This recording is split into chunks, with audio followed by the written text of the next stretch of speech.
Arigitani a gĩkĩro gĩa clinical officers nĩ manĩrĩire gũkaheana motungata ma ũrigiti matarĩ marĩhi kũrĩ mbeũ njĩthĩ arĩa mabangĩte mĩrũrũngano guothe bũrũri-inĩ mũthenya wa kerĩ kũregana na mendekithia ma watho wa kĩgĩna wa mwaka wa 2024.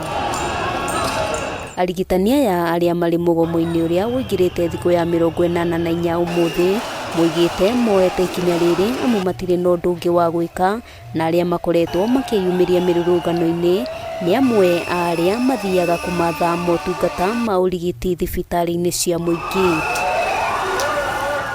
Andũ aingĩ momĩrire no na Rex ndangĩakuire ko nĩ kwarĩ clinical officers on the ground matigagĩrĩra mũndũ ũrĩa wothe womĩra nĩ ararorwo, nĩ arakorwo agĩshughulikirwo na ihenya na agatwarwo thibitarĩ-inĩ na njĩra njagĩrĩru. Kwamba sauti yetu kutosikizwa si kwa sababu labda hatupashi sauti yetu sana, ni kwa sababu serikali wamekuwa wakaidi. Ndio maana utaona vijana wadogo kwa sasa kwa jina ya Gen Z wametokelezea kusema lazima pia wasikizwe. Mũikarĩri gĩtĩ kĩama-inĩ gĩkĩ Peterson Wachira oigĩte nĩ maranyita mbaru mũrũrũngano wa Gen Z, agĩkinyĩrĩria atĩ thirikari nĩ ĩbatiĩ gũthikĩrĩria kĩrĩro kĩa Kenya o hamwe na kũrũnga maũndũ marĩa makoretwo magĩũkĩrĩra. Ithuĩ twĩ ta kĩama nĩ tũgũkorwo tũgĩtigĩrĩra twĩna arigitani arĩa marĩkoragwo on the ground during demonstrations, nigetha magatigĩrĩra andũ arĩa othe maromĩra makorwo me thigari, makorwo me demonstrators nĩ marathondekwo nigetha tũtigĩrĩre gũtirĩ mũndũ ũrakua kumana na demonstration ici. Hamwe na ũguo nĩ makũmithĩtie maabitha a borithi arĩa makoretwo makĩhũthĩra hinya mũkĩrũku ona thengia wa rũrũngani gũkorwo magĩtabania mĩrũrũngano ya thayũ mategũthũkangia indo cia mũingĩ.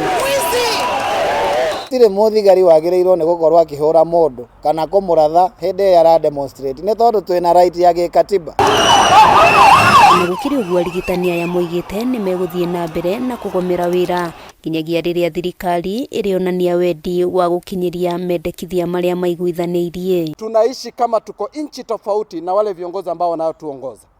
Hawawezi kuwa wao ndio wanasimamia sekta ya afya, waziri mzima, lakini matibabu akihitaji anaruka nje ya nchi. Ni kutueleza kwamba hawana imani na ile sekta ambayo wao wameisimamia. Handũ-inĩ ha Kameme TV, rĩtwa rĩakwa nĩ Wambui wa Njũgũna.